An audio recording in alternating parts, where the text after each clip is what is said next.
So a few words about Cedric. Cedric did his undergraduate in Macalester College in Minnesota.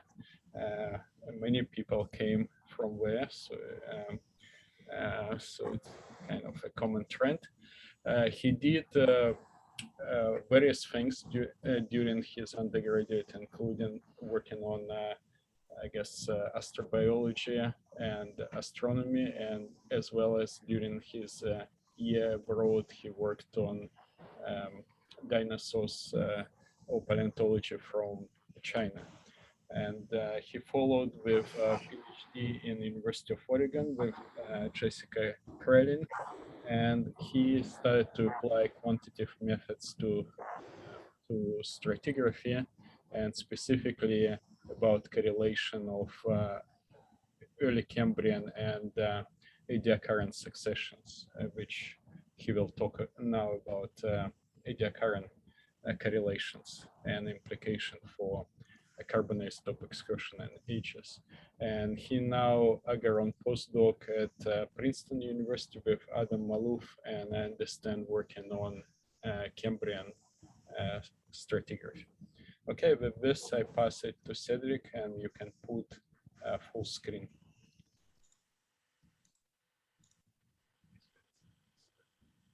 All right. Is that working? Yeah. Perfect. All right. Well, thank you so much for that great introduction. Today, I'm going to be talking a little bit about some of my dissertation research. And all this work that I'm going to be presenting today was done with my advisor, J.C. Kreveling at Oregon State University. And the title of this talk is just applying a dynamic time warping algorithm to construct a new Ediacaran global composite carbon isotope record and accompanying Bayesian age model. So I'm just going to briefly just cover a few definitions just because I want to make sure everyone's on the same page before we kind of get into the details here. So stratigraphic correlation is kind of generally the process of determining time equivalent strata between different sedimentary basins or stratigraphic sections. And one can do this using lithostratigraphy or biochemomagnetostratigraphy. There are a number of different data sets one can use to do this, but it's just a kind of a general process. And it's particularly important because it allows us to establish chronologies, which essentially serve as a temporal framework for interpreting really important events throughout Earth history, whether those are paleoclimatic, biogeochemical, in terms of evolutionary diversification or more.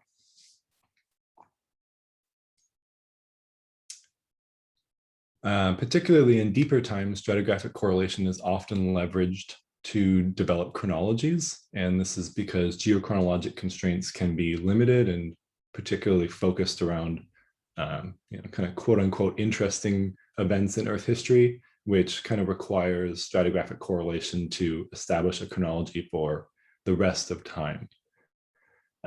So one example of this is the early Cambrian. You can see a figure here on the right from Malouf et al. 2010, where those workers aligned stratigraphic sections in order to not only establish a global composite carbon isotope record, but to also try to determine the sequencing, the rates and dates of early Cambrian origination.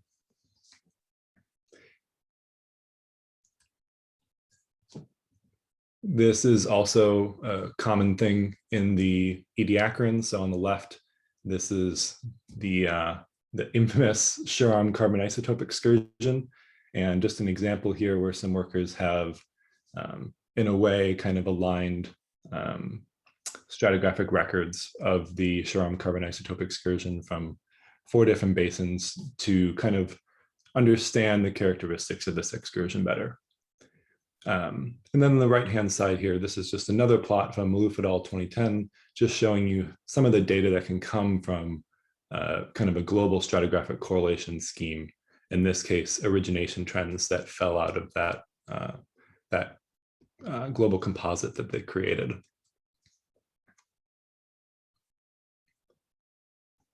So stratigraphic correlation is typically done visually, and this is usually through matching similar peaks and troughs in some type of time series data set. And this is often referred to as wiggle matching. Geochronology can guide these alignments, but if you're working in periods of Earth history where there's limited geochronology, essentially you can lack the time certainty necessary in order to confidently align stratigraphic sections. So these stratigraphic correlations can certainly be informed by many different types of data, whether that's biostratigraphic, lithostratigraphic, sequence stratigraphic, what have you. But there's still the potential that they could be biased by subjectivity without that secondary check from geochronology. Another potential issue with visual alignment is that they tend to present just a single stratigraphic alignment solution rather than exploring multiple possibilities, which kind of can ignore a potential source of uncertainty. So here is an example of some workers who use visual correlation to correlate chemostratigraphic records. This is another example from the early Cambrian. So on the left-hand side here, you see a carbon isotope record from Mongolia, and on the right, a carbon isotope record from Morocco. And because the Mongolia record is highly phospholiferous but lacks geochronologic constraint, and the Moroccan record is rather devoid of fossils but does host some geochronologic constraints, these workers have aligned these records in order to export the chronology of Morocco to Mongolia. So just an example of this being used. All right, so there is also another class of stratigraphic correlation techniques, and that's kind of what I'm going to be focusing on today. And this class uses algorithms or kind of numerical code to align stratigraphic sections. Most of these tend to be underpinned by dynamic programming, which I'm not really going to get into today, but it's an optimization technique in computer science that takes a relatively complex or computationally intensive problem and divides it into many, many smaller and simpler to solve subproblems. So there have been various algorithms kind of in this vein that have been developed for stratigraphic data. Some focus on paleomagnetic or isotopic or biostratigraphic data. But in each of these cases, there have been some shortcomings that have prevented widespread adoption throughout the greater stratigraphic community.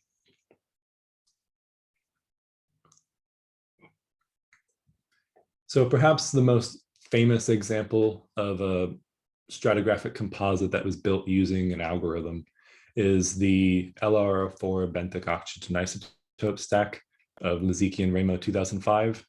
In this case, they used what they call the match algorithm in order to align many, many different records through this period of time.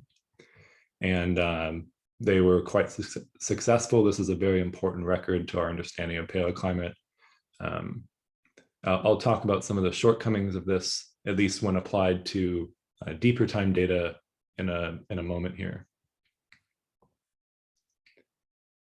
Another common example that you may have heard about in Earth history for correlation algorithm is the Conop software. This has been used to kind of construct the high resolution chronologies of the Ordovician and the Silurian. And this essentially works by aligning or slotting together biostratigraphic first and last appearance datums.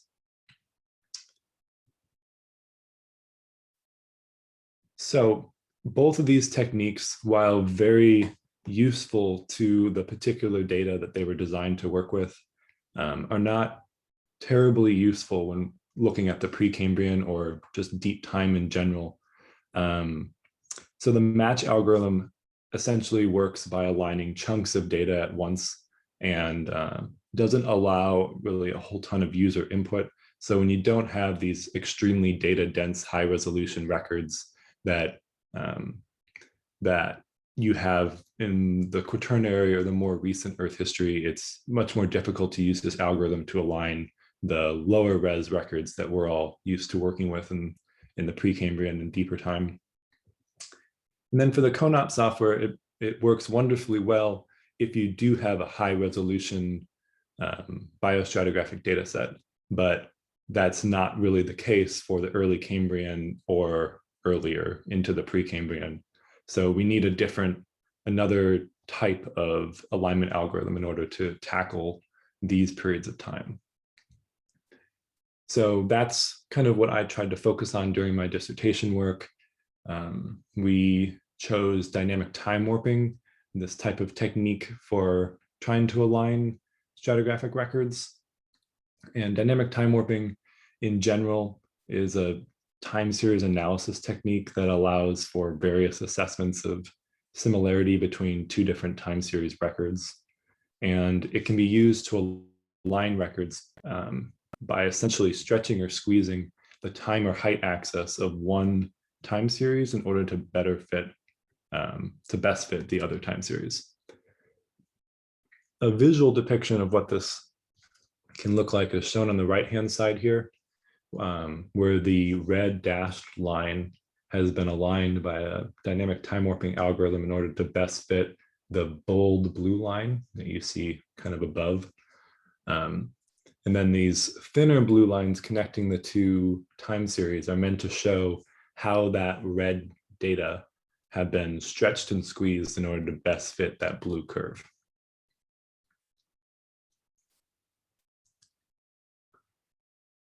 So dynamic time warping is certainly not new. This algorithm, or this type of approach has been around for a long time, and it has been applied to the stratigraphic record before.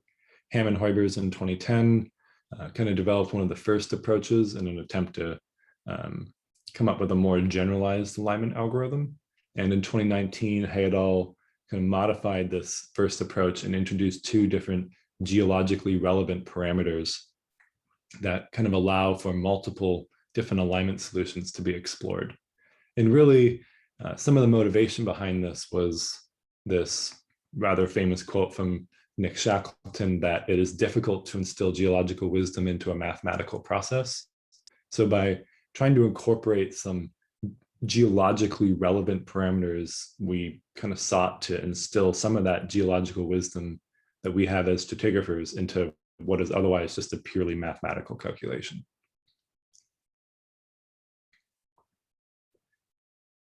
Okay, so I'm going to walk through rather briefly how dynamic time warping works. And if you have any questions, feel free to ask me at the end.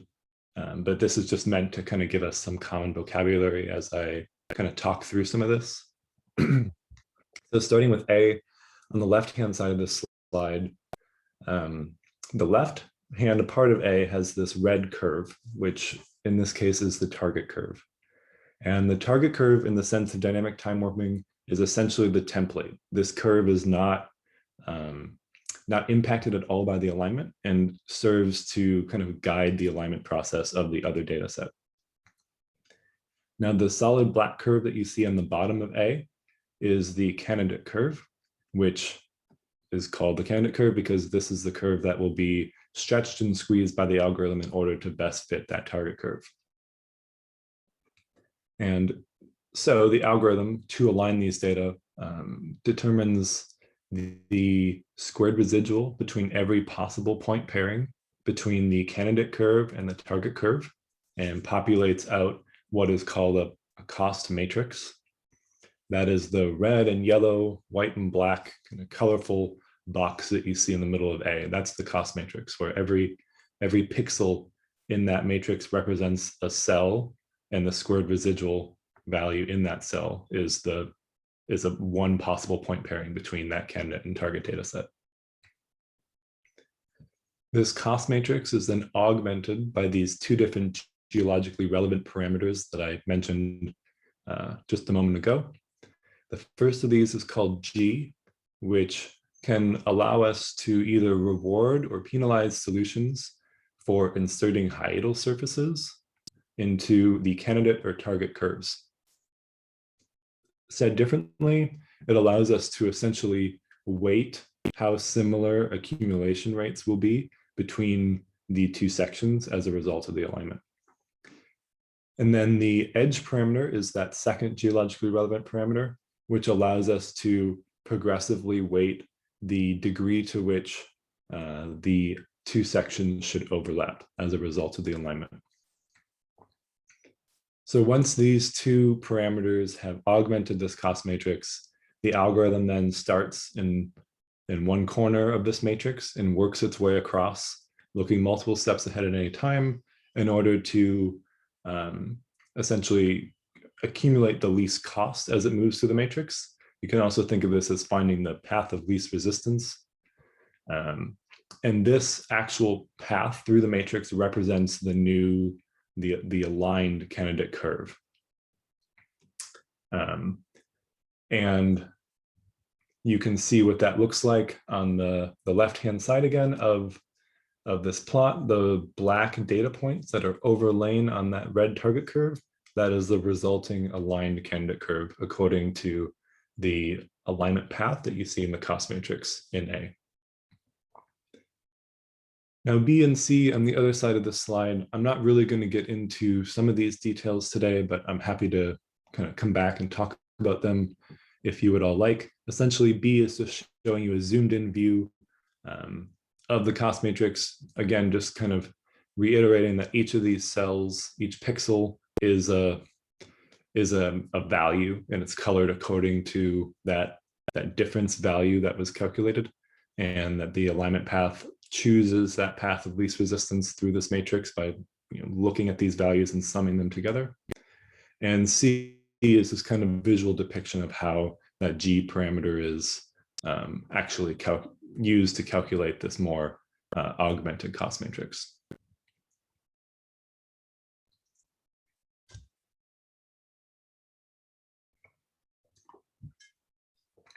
Okay, so for the rest of this talk, I'm going to talk about our actual application of dynamic time warping now, and we're going to be focusing on the Ediacaran period today.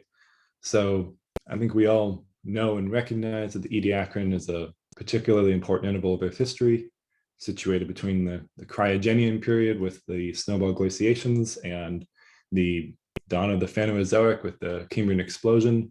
It offers a really interesting window into this kind of transition between worlds in Earth history. However, many previous efforts to kind of assess the chemostratigraphic record and to generate chronologies to this time have been based on visual techniques with subsets of data. So in this work, we're attempting to try to bring together all of the available data and to kind of explore other possible alignments and try to constrain the amount of uncertainty that's present there. So here are just two of the previously proposed global carbon isotope curves shown in this figure here. On the left is that from Bold et al. 2016, and on the right is from Mooney et al. 2020. It's difficult to quickly compare between these plots because the data are colored differently, but the main takeaway here is that these two efforts have aligned data pretty differently throughout the Ediacaran. And so this kind of serves as motivation for taking a more algorithmic or quantitative approach to understand what at least the mathematically preferred solutions are. Okay, so the first step in this process is to build regional composite records. And we started with Ediacaran paleobasins that have high resolution carbon isotope records and also have formal geochronologic constraints. So using these two criteria, we identified 5 different basins, and you can see these data on the right-hand side here. These are China, Southern Namibia, Brazil, Northwest Canada, and Oman.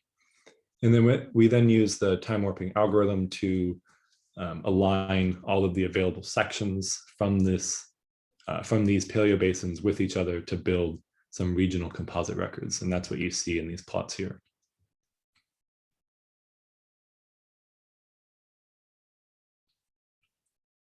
Once we have those regional composite records, we can then align them with one another to build kind of an intermediate temporal composite.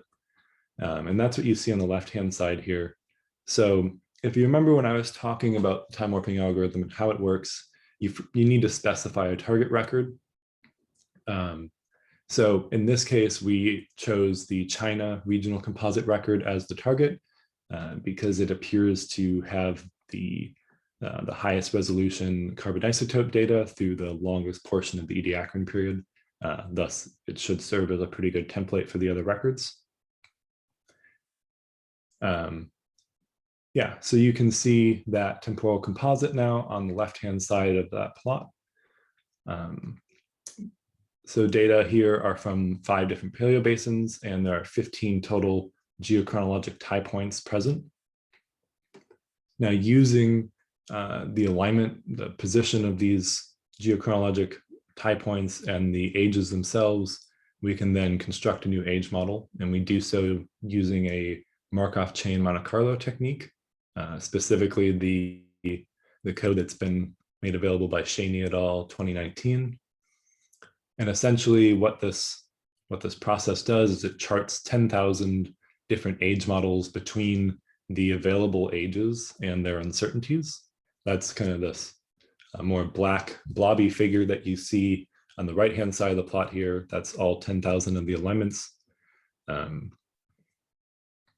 really the cool, powerful aspect of this type of age model is it allows us to assign an age with uncertainty to every stratum within that carbon isotope composite record.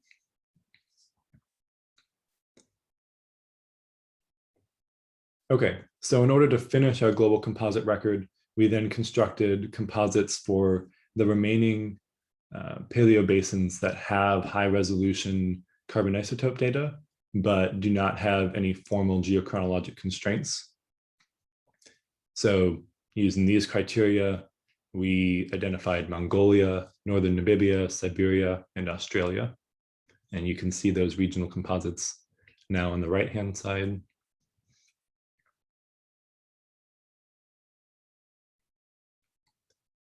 And then like before, we take each of these regional composites and we align it with the temporal composite that I just showed you a couple slides ago in order to arrive at the new global composite carbon isotope and Bayesian age model. So there are 62 different carbon isotope stratigraphic sections from 9 different paleobasins that are incorporated into this global composite. And you can also see that all 15 of those geochronologic age constraints are still there, shown as these black dashed lines.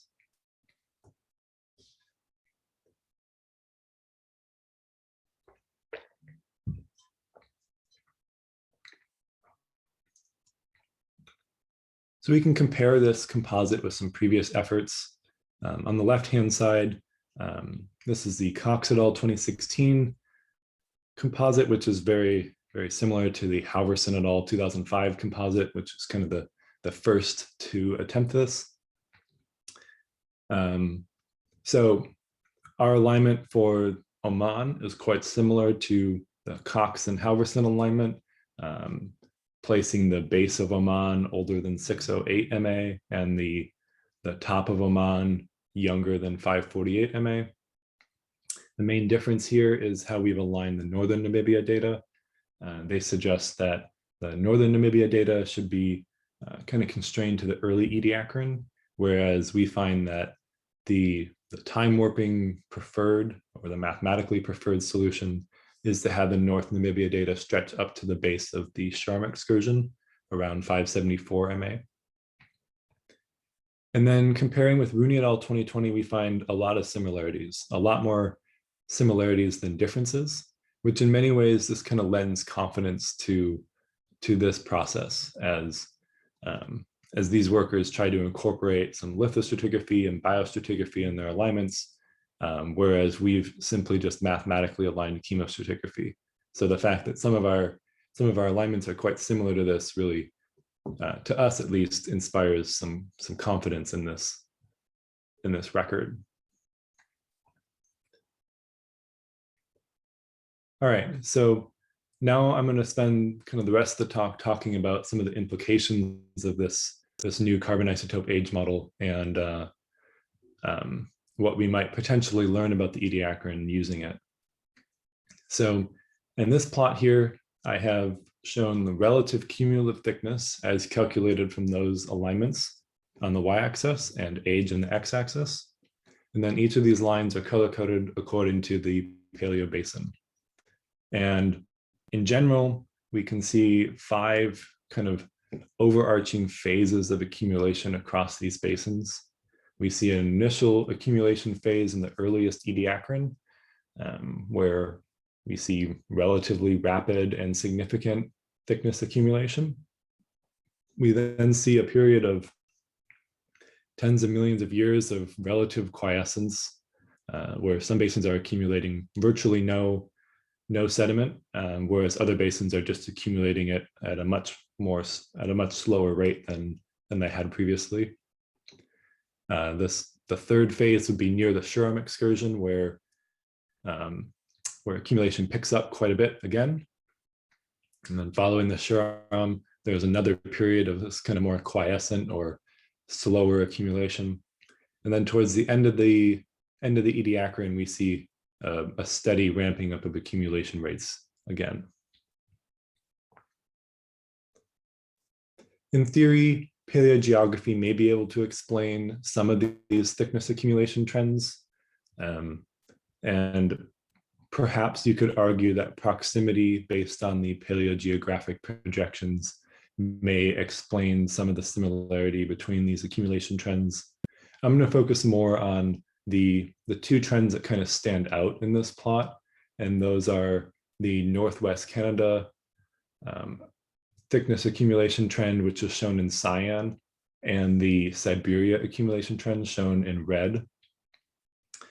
And these 2 really stand out from the others because, at least in this long period of quiescent accumulation, specifically for Siberia and Canada between about 620 and 600 MA, these are the only 2 records that really show some pretty rapid and significant accumulations of thickness. And these 2 sections are also situated just in a very different craton, a very different part of the world. Perhaps paleogeography may help explain those deviations. Okay, we can also calculate accumulation rates for each of these basins. And when we do so, we find that they are relatively reasonable. They compare well with previous estimates for shallow carbonate accumulation rates. And they also abide by the Sadler effect, which, just for review, if anyone isn't familiar, the Sadler effect is simply that accumulation rates tend to decrease as the window over which accumulation is assessed increases. It's a negative power law, but when plotted in log-log space like this, it looks like a negative linear relationship. And we calculated all these accumulation rates by just calculating accumulation between every possible overlying stratal pairing for each one of these paleobasins. And we did that because we could get a lot more data in order to really assess this trend, as opposed to just picking a handful of interesting or important horizons from that section. These data are color-coded by age, and this kind of highlights some interesting structure in these plots. And we don't necessarily know what all this structure means yet. So if anyone has any ideas, I'd love to chat after this. But one point of reference that we can provide is that the black dashed line shown here at 10 to the 6 years, this is a threshold that has been discussed in the literature before. It's relatively simplistic and should maybe be thought of more as kind of just a relative point of reference, but accumulation rates over a duration of greater than 10 to the 6 years are thought to be in systems where accommodation rate is largely controlled by tectonic processes, whereas those from durations less than 10 to the 6 years have been argued to be in accommodation space that is largely controlled by climatic processes.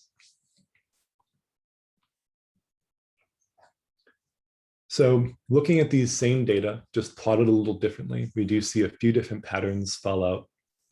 So just to orient you, the y-axis for all of these panels now, this is that accumulation rate interval or duration that was on the x-axis of the last slide. And now in the x-axis is just time, age in MA. So the first pattern that we see across these paleobasins is boxed in green. So this is following the Marinoan glaciation. We see relatively high accumulation rates and relatively short accumulation rate durations. That red dashed line also is the same as that black dashed line in the plot before. So if you were to interpret this using that threshold, one could argue that this is because climatic processes are controlling accommodation space during this time. Although an alternative explanation would be that during a snowball style glaciation, accommodation space is perhaps not filled and basins are allowed to grow. And so following deglaciation, as these basins are filled, they're not necessarily, the accommodation space is not necessarily being controlled by a tectonic or a climatic process. It's kind of an exception to this rule of thumb otherwise. Another pattern that we see here is shown in these purple boxes, that there are some interesting intervals with very little or sparse isotopic data. I'm going to talk a little bit more about these later, but in these cases, they seem to all have accumulation rate durations that are relatively long or relatively short or rapid accumulation rates themselves. And then the last pattern here is from the Shurm excursion itself, which is boxed in gold. And that's simply the observation that we see both rapid and slow accumulation rates, or both short and long accumulation rate durations. And one could potentially argue that that if there is a climatic control on accommodation space, that maybe there is a climatic component of the Shurm excursion itself. These data don't really allow us to suss out how much of a climatic component there would be, but perhaps this could allow us some insight into potential Shurm excursion mechanisms. So using these data, we can also calculate stratigraphic completeness using some equations that were outlined by Sadler. And in general, we find that completeness during the Ediacaran is quite low. If we're looking at a 1 million year duration or a 1 million year resolution at the stratigraphic record, completeness ranges from about 1% to about 24%. And just for reference, a 1% completeness would mean that 1 out of every 100 1 million year intervals of time are represented in the rock record. So this is quite poor completeness. If one were to only feel comfortable assessing the Earth record at a 50% completeness, you can determine what the required temporal resolution would be for each of these basins. And that stems from, or that stretches from 7 million years in some basins to as long as 27 million years in some of these other basins. So the takeaway here is really just that high resolution investigations with these data as is are maybe not a great idea, just because the record is relatively incomplete, and this should at least be considered when these studies are being conducted.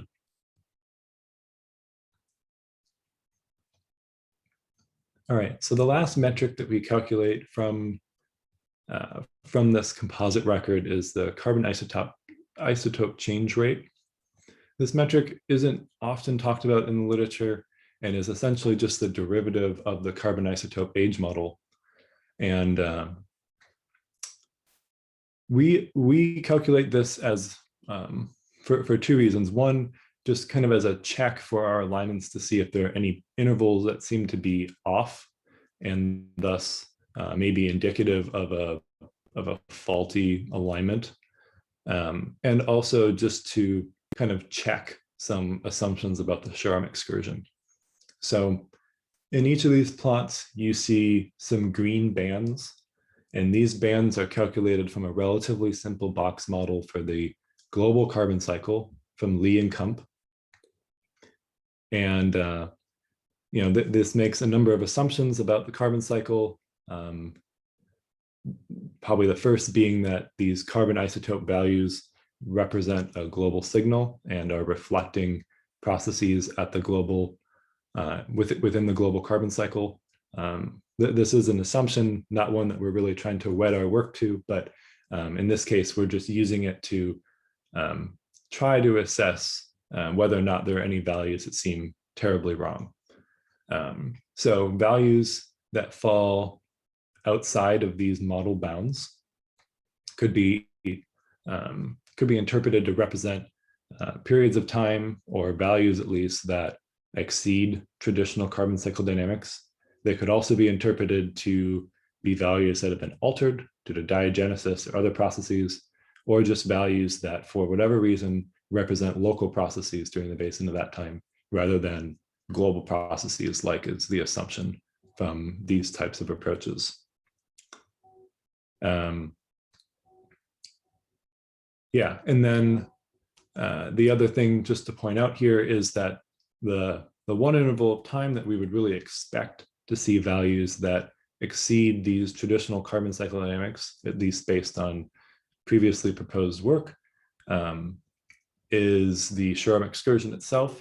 And in these basins, we do see values that fall outside of the model bounds, particularly in Northwest Canada, China, and Siberia, as I've indicated with these arrows, which does lend a little bit of confidence to this technique, just showing us that the values that we would expect to exceed the model are. Okay, so we can also use this age model just to do some more literal interpretations. So there are some implications for the Shoreham excursion itself. First, this allows us to provide an age estimate for the nadir of the excursion.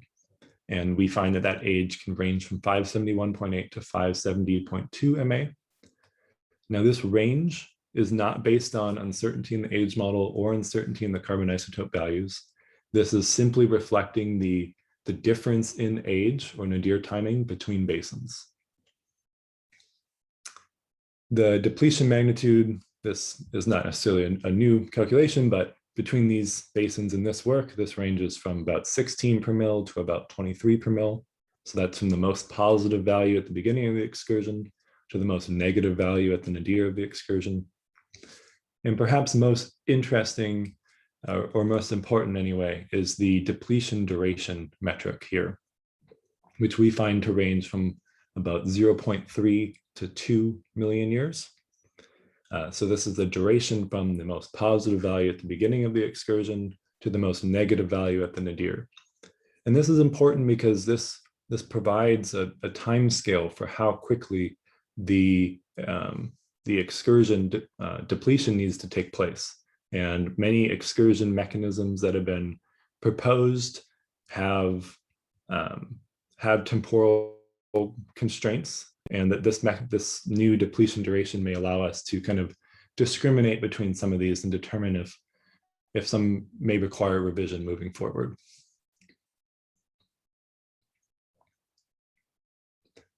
All right, and this is kind of the last topic that I'm going to cover today. I mentioned that I would come back to this.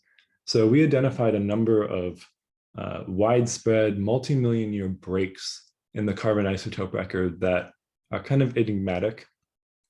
So these are intervals of time in which there are no carbon isotope values or very few carbon isotope values, and that this is kind of pervasive across basins. Now, I want to be very clear, we're not suggesting that there are global unconformities or anything like that during these time these times. I'm simply saying that these are periods of time in which there are no carbon isotope values. So for whatever reason, maybe an unconformity or maybe just no carbonate rocks present, we just don't have a window into what the carbon cycle, or at least the delta 13C record, what that's doing during these periods. So we see one around 615 MA, another around 609, one following the Sharam excursion, and then one near the Ediacaran Cambrian boundary. We do kind of investigate the lithology across some of these to see if there's any particular guidance in the rock record for what may be potentially causing this. In general, there's kind of two classes of potential explanations from the record here. In this kind of summary figure that I've shown on the right, there's either lithology or unconformity. And by lithology here, I basically mean lack of carbonate, whether or not that's siliciclastic or phosphorite or something else, units that will not have carbon isotope values. So in a number of these sections that do record these breaks, we do see lithologic reasons that we wouldn't expect to have carbon isotope values. And then in the rough majority of these sections, we do also see unconformities or formation boundaries near the location of these breaks that suggests that there may be some type of unconformity component to these, at least regionally in some cases. But all of this kind of requires some further investigation. It's still an interesting, enigmatic problem. And then lastly, just kind of using the same approach, we also investigated the gas gears glaciation and what that looks like across these basins. Now, again, to be clear, I'm not talking about like gas gears glacial deposits. I'm just talking about gas gears aged or temporally equivalent strata according to the ages that have been proposed for the gas gears. So in these sections that do have gas gears equivalent strata, 16 of the 17 sections seem to host a positive carbon isotope excursion that immediately follows those strata. And then in terms of flooding surfaces or formation boundaries, we didn't really see a clear pattern between these regions across these sections. And in terms of lithology, 4 of these sections have at least some type of siliciclastic component, but the majority of them are predominantly carbonate. All right, so just to summarize what I've just spent a little bit of time talking to you about, we present a new chronostratigraphic framework for the Ediacaran period, and we then used this to investigate accumulation rates, the Sharam excursion, and some kind of enigmatic breaks in the carbon isotope record. The main takeaway from this work is that this new chronostratigraphic framework really provides an avenue to investigate new and outstanding questions from biogeochemistry to stratigraphy, paleoclimate, and more throughout the Ediacaran. And I'd also just like to take a quick moment to acknowledge our funding from NSF, the GFP, and the ARCS Foundation. And with that, thank you very much for listening, and I'd be happy to take any questions.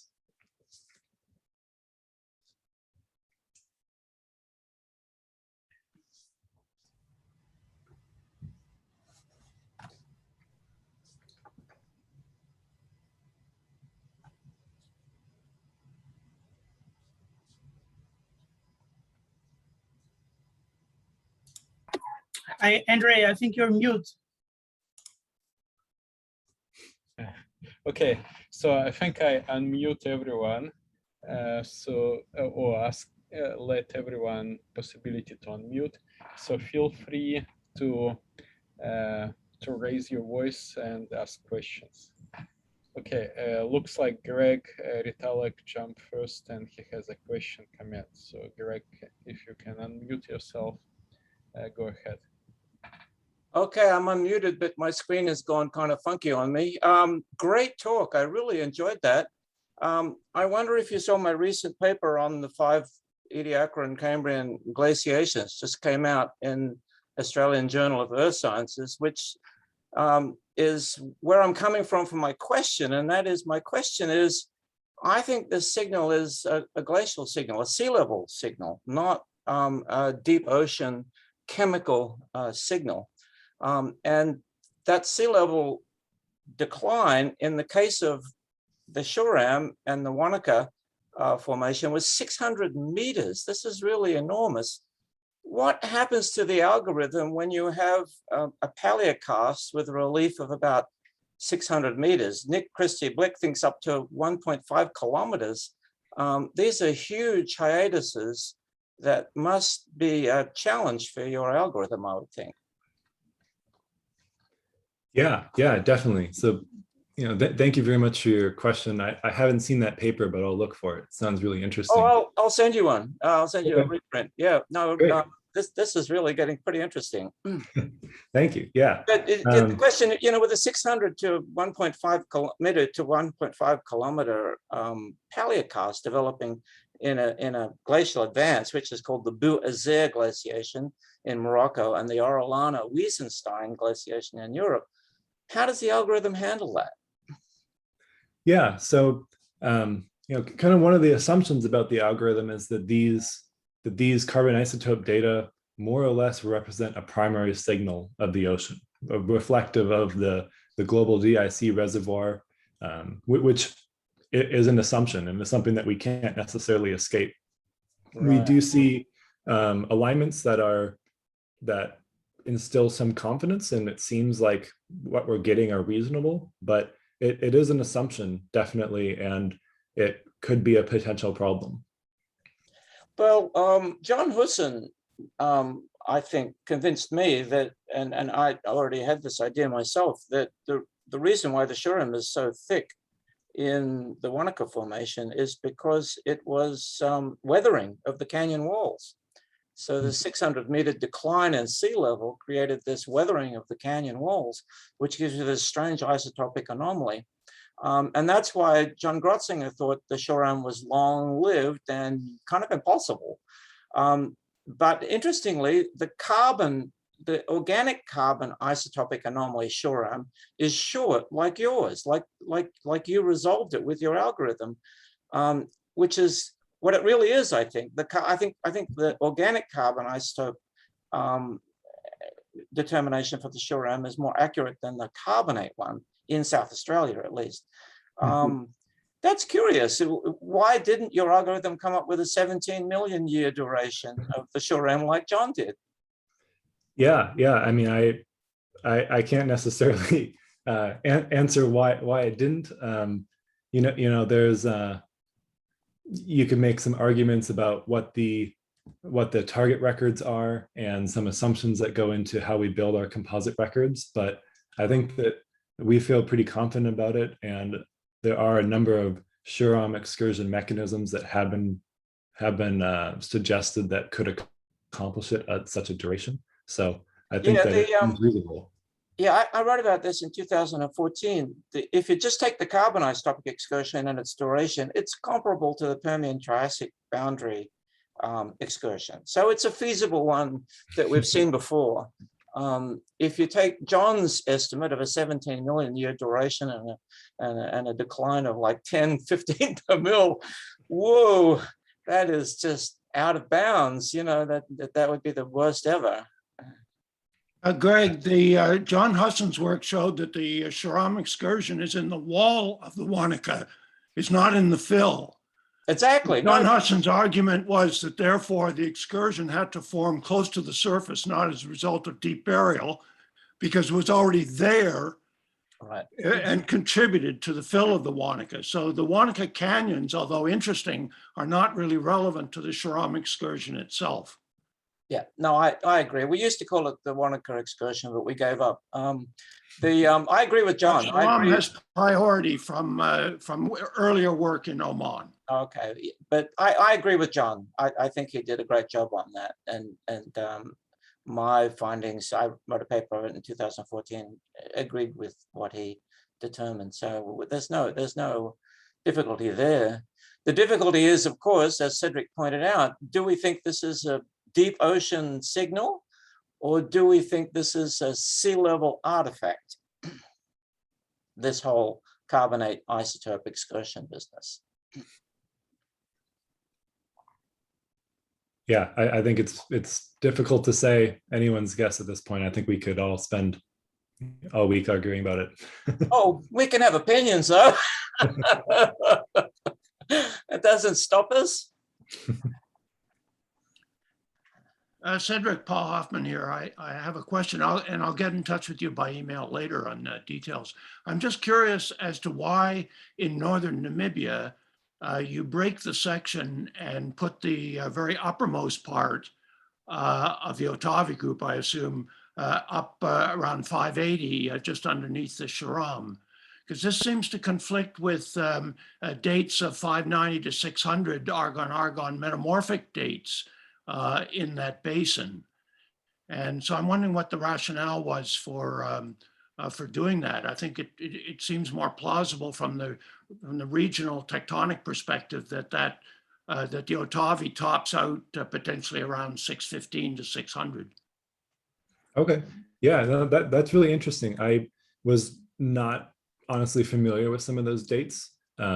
So when we do these alignments, we don't necessarily break the sections at all or tell it where to align the data. We give it the data, and any breaks that you see resulting are what the algorithm puts in itself.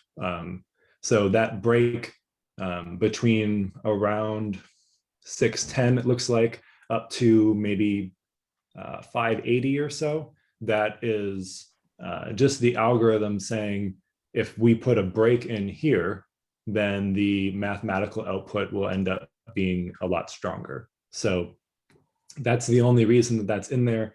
This was the best resulting mathematical solution, so that's the one that we included. But that's really great to know. I'd love to hear more about all that, and I look forward to your email. Yeah, right. Thanks. Thanks, I love the approach. Thank you. So was a comment from Christian Bergman just to confirm that new age constraints from Rooney 2020 push duration shorter than what Gratzinger suggested without this age constraints. I don't know if Kirsten has any more comments. Yeah, it was just a follow-up to Greg Ritalig's question of why Cedric's age duration is shorter for the Sharam, and it's because he's including those new dates from Rooney et al.'s work. Yeah, that's a great point. You can see those two dates just right here, the 574 and the 563, those two that bracket the Sharam excursion, that kind of necessitates at least a shorter than 17 million year duration. Thanks. Right on. So Shuhai raised the hand, so go ahead, Shuhai. Yes, thanks, Cedric. That's a great talk. Maybe I missed this. When you talk about the rate of carbon isotope change and compare that with Composite model, the green band. So I just wondering, so the green band is from calculation, right? And the black dots are from your observation.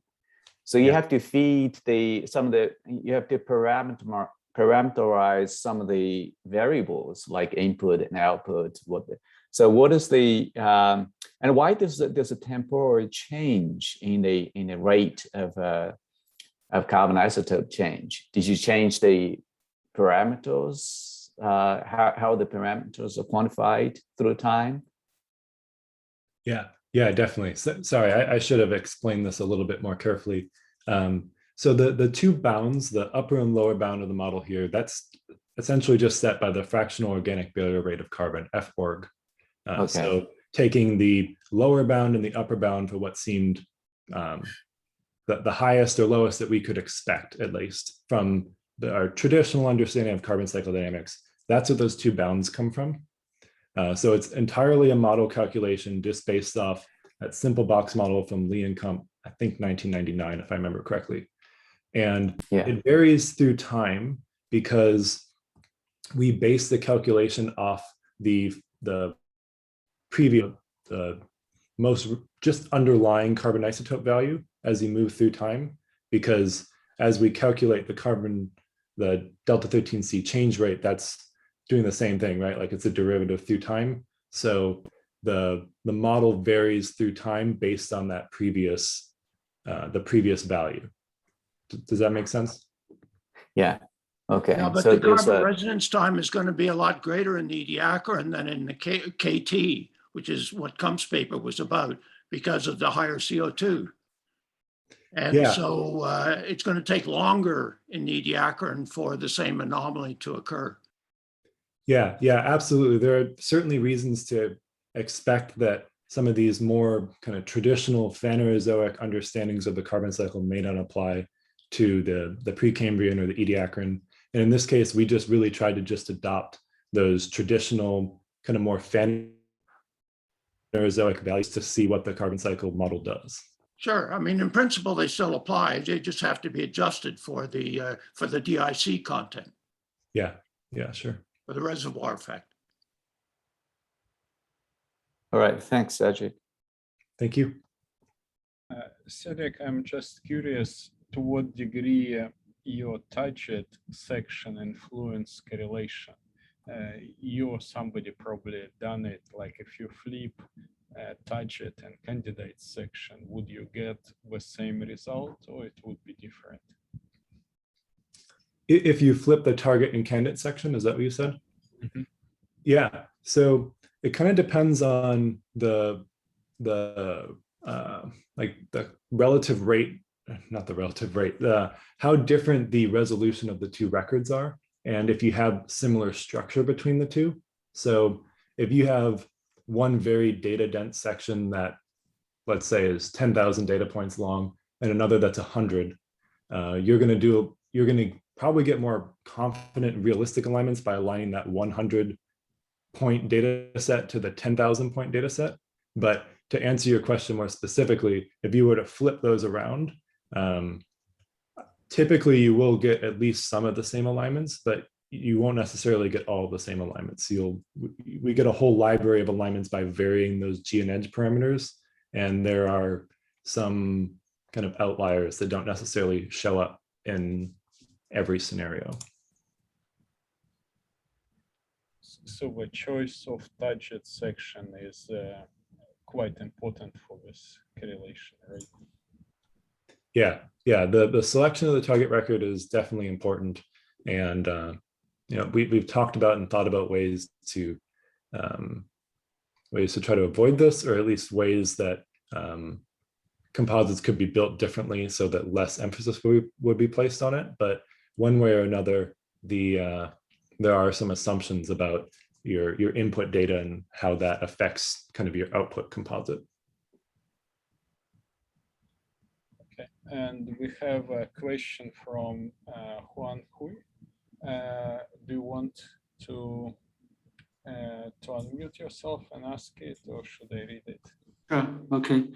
So hi, Cedric. So the carbon isotope values of the sections from northwestern Canada shows much higher signals. It's almost 10 per mil plus 10 per mil, or maybe over 10 per mil.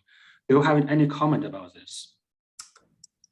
I don't really have a particular comment about it.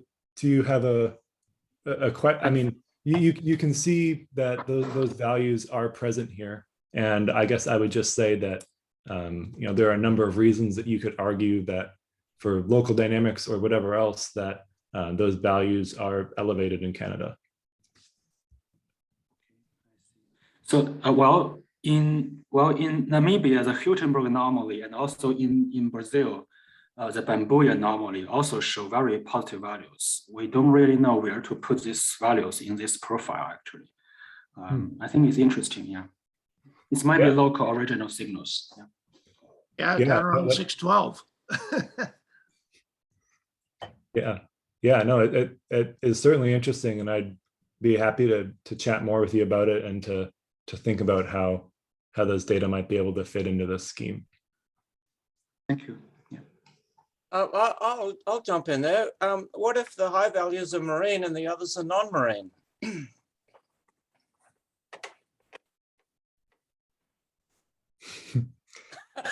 Perhaps I don't have a particular comment. I don't really want to wade into whether or not like the particular source of individual isotopic values. It hasn't really been part of this work, but yeah, there's certainly you can make a lot of different arguments about what could be causing fluctuations in some of these values.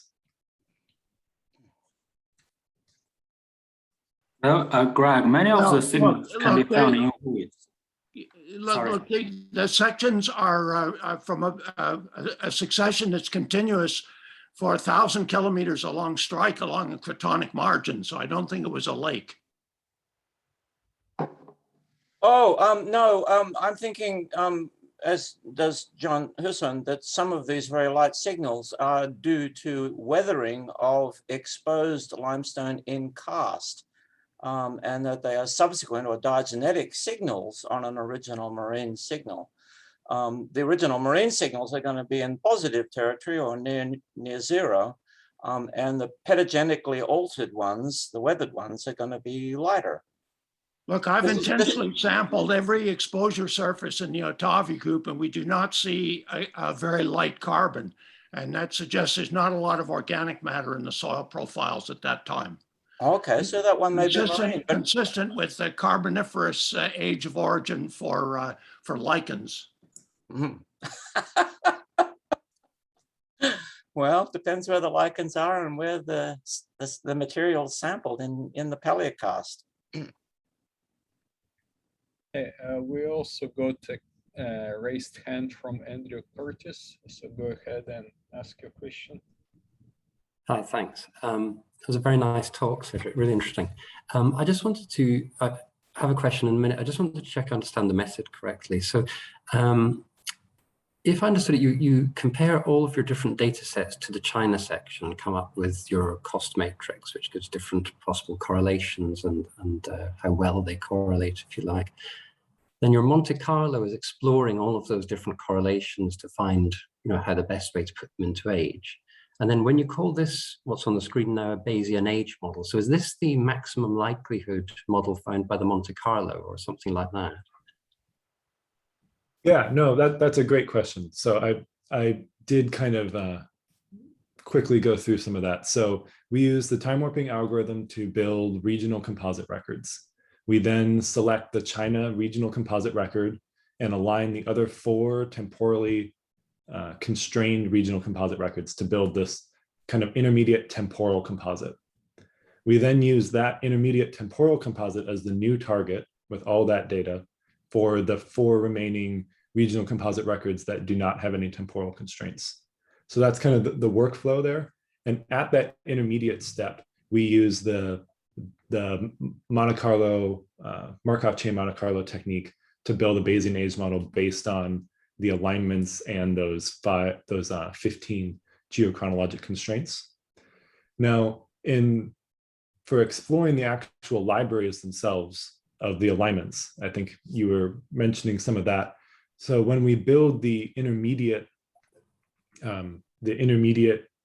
temporal composite record, because there are geochronologic constraints, we can discard pretty much all of the alternative alignments because those geochronologic constraints kind of allow us to select the individual alignments that abide by those. So when we get to that temporal composite, we're pretty confident in those alignments and how we got there. Now, the alignment of those 4 remaining sections, which are Mongolia, Northern Namibia, Siberia, and Australia, if I remember correctly, those sections, because they do not have temporal constraints, when they're aligned with that temporal composite, there are other possible alignment scenarios that can be explored. And in this talk today, what I've presented to you are just the ones that are like the mathematically best solution based on like R² and some of these other metrics. We can get some statistical likelihood metrics as well from the time warping algorithm. So there are some other alignments that we could discuss from those. Does that answer your question? Yeah. And actually, well, my real question was going to be in that case, what do the other alignments look like? And do they look significantly different if we look at a plot like this one, or are they sort of very minor variations? Yeah, there are some larger significant alignments, but these tend to be things that we can kind of disprove pretty quickly. For example, aligning like the Australia section somewhere else in this scheme, we know that the Australia section represents a Shoreham excursion and that it should be aligned at the Shoreham excursion. So there are some other possibilities that are kind of stark departures from what you see here. And I should have included a plot in here to show you, and I'm sorry that I didn't. But yeah, I would say that in general, these are pretty characteristic of what you could see. But based on what your specific question is, I'd be happy to kind of show you some of those other alignments and talk through that with you offline. That'd be really interesting, yeah.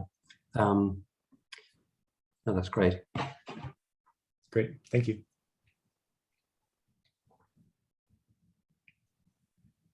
Okay, any other questions for Cedric? Actually, if I may, I just have one follow-up on that if nobody else is asking. So, I mean, you said that, for example, that you can discount other age models for your sort of top 5, whatever it was, data sets. Sorry, I can't remember.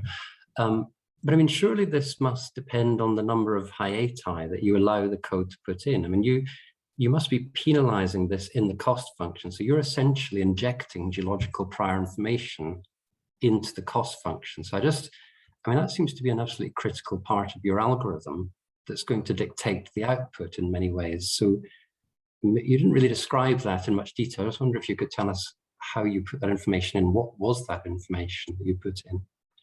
Yeah. So we don't give it any specific information. We just basically have a parameter that we vary that based on the weighting and how that calculation kind of trickles through the cost matrix allows the algorithm to insert hydal surfaces at some instances if it is beneficial to the total accumulated cost in that alignment path. So we're not telling it, you can put in a 10-meter unconformity at some horizon or anything like that. We're just saying, based on the weighting scheme for penalties that we have in this cost matrix, if the algorithm thinks that putting in that 10-meter unconformity at that horizon will improve the mathematical fit and it doesn't increase the cost of that total function more than not putting it in, then it can. And right, but your weights aren't sort of based on any geological information. I mean, they're arbitrary in some sense. Yeah, no, they're completely arbitrary. And the idea is that the algorithms will essentially make some predictions about where unconformities might be and how long they might be, and that we can then return to the actual geological record and look for evidence. And we haven't spent as much time doing that for the Ediacaran here, but I've also, as part of my dissertation work, I've done this for the early Cambrian, and at least in some cases, we have found predicted unconformities that match unconformities from the geological record, which is kind of a nice bit of confidence that I think that this method does work. But yeah, you're right. There is certainly some kind of black box wizardry in the sense that the algorithm is kind of picking and choosing what to do on its own. Can I jump in here? Cedric's question and your answer, particularly about Australia, took my interest. You had an alternative placement for the Shoreham in Australia that was in one of the libraries? I pulled that example just out of thin air as just an example of something that could have been. I honestly. What was it though? I didn't quite catch it. What was? Oh, what I'm saying is I don't think that there was an alternative placement for Australia. It was just an example that I was using just to describe to him. I'm sorry if that was confusing. Because my crude sort of linear age model for the Australian section would have put the Shoreham at about 566, an equivalent to the Bouazer glaciation. So quite a bit younger than what you've got here. Yeah, no, that's interesting. Well, Greg, I are you would- talking about the excursion or the canyons? I'm talking about the canyons, the sea Yeah, level drop. okay, so Right. that's a different phenomenon. But the actual excursion in the carbon of organic matter is at the top after the canyon fill. So it's in actually the flooding surface on top of the canyons. Well, So carbon isotopes are reworked by erosion of the excursion that was already formed in the walls. oh no, I'm talking about the one that's in organic carbon, not in carbonate. In the same section, we have both. We have carbonate and we have organic carbon in the South Australian section. Well, if you believe in organic carbon isotopes in those lean rocks, This is what we did. This is what we did with the Permian Triassic boundary in Antarctica. It worked like a charm. But anyway, that's well, not to quote Andy Knoll, when organic carbon contents are less than 0.2%, the age of the organic matter is probably younger than the analyst. That's quite possible. Yes, good point. But let's not go on with analyzing coals in the Permian Carboniferous boundary. This is a different game, I understand. But is that even feasible, Cedric, that anomaly could be 566 in one of your alternative libraries? You know, based on the alignment of the carbon isotopes, which is what we've done here, I don't see any way that the alignment algorithm could put another excursion at about 566 because there's simply no data there from any other section to align it with. Right. So I'd also say that if you believe that's a SHRM excursion, which it certainly looks like it based off it's bracketed in other basins and would put it demonstrably older than 566. Right. But maybe. Where you are is where the Fauquier glaciation's been dated in Virginia, 571. So maybe that's it. Yeah, maybe. Yeah. Very good, thanks. So, Cedric, would it be difficult to incorporate unconformity? Like you might not know duration of these unconformities, but geological record should suggest where unconformities. So can you include in your analysis unconformity without prescribing duration of them, and when maybe this algorithm would give you more correct resolution? Yeah, so we don't have a specific like a formal way in the code to tell it that there should be an unconformity somewhere. I think that that's something that we could add if there was a particular reason to do so, but there is kind of a roundabout way that you can do that, kind of playing games with how you use your data, where if you were to just break your section into two different data sets where that unconformity is and align them separately and then choose alignments that essentially allow for there to be an unconformity there, you could in theory assess for that if there are any alignments that put time between those. Thanks. Okay, any other questions for Cedric? Yeah, Paul? Yes, Cedric, what is your current email address? Oh, yeah. You can just use my Oregon State email address, and that is on this slide here.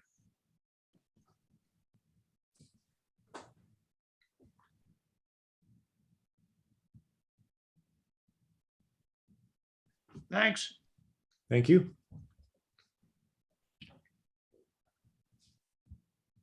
Okay, last call for questions before we, if not, we can thank Cedric for his presentation. And we have one more Ediacaran presentation coming next week on Wednesday.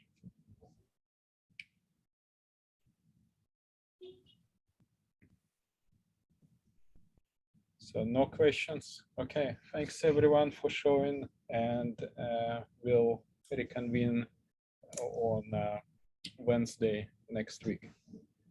Bye. Thanks, Cedric. Thank you, Bye-bye. everyone. Thank you. Bye. Bye.